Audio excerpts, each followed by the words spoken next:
Chakadola TV Odia.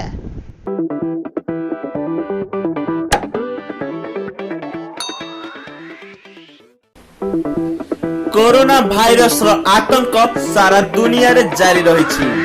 एही virus खूब द्रुत बेगरे व्यापुथिबारु सारा दुनिया रे कोरोना रे प्राय 2 लाख लोक संक्रमित होइथिबा बेले 7800 जनकर मृत्यु घटी सारलानी। चीन रे सबुठारु अधिक लोक कोरोना जोगु मृत्युवरण करिसंती। वुहान रु आरंभ होइथिबा एही भाइरस रो मेडिसिन तयारी करिबारे सब देश लागि पडिसंती। तेबे इतिमध्यरे आउ एक रिसर्च सामना को आसीछि जेउथिरे कोरोना केउ ब्लड ग्रुप रो लोकन को अधिक हेबार आशंका रहिछि ओ काहाकू कम हेबो से नै जणा जाइछि। आसंतु जानिबा से संपर्क रे।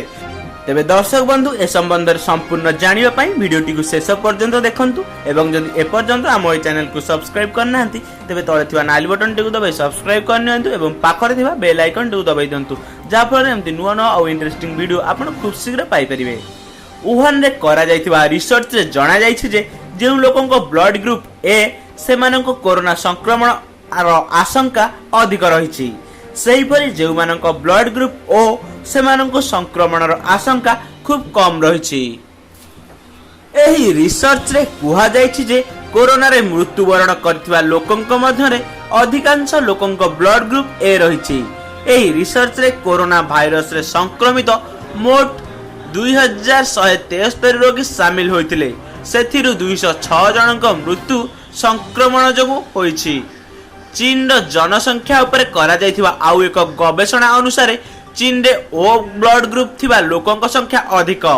स्टडी मुताबक मोट जनसंख्यार 34% लोकंक ब्लड ग्रुप ओ थिबा बेले 32% ब्लड ग्रुप ए रहिछि। चीन रो वुहान प्रांत रे झोंगनान मेडिकल रो रिसर्च कर्ता कहिसंती जे कोरोना भाइरस रे संक्रमण हेबार संभावना ए ब्लड ग्रुप युक्त लोकंक ठारे अधिक रहिथाय। एही रिसर्च मुताबक कोरोना भाइरस रे मोट संक्रमित रोगींक मध्य रे ओ ब्लड ग्रुप संख्या 25% रहिथिबा बेले ए ग्रुप युक्त रोगींक संख्या प्राय 41% रहिथिला।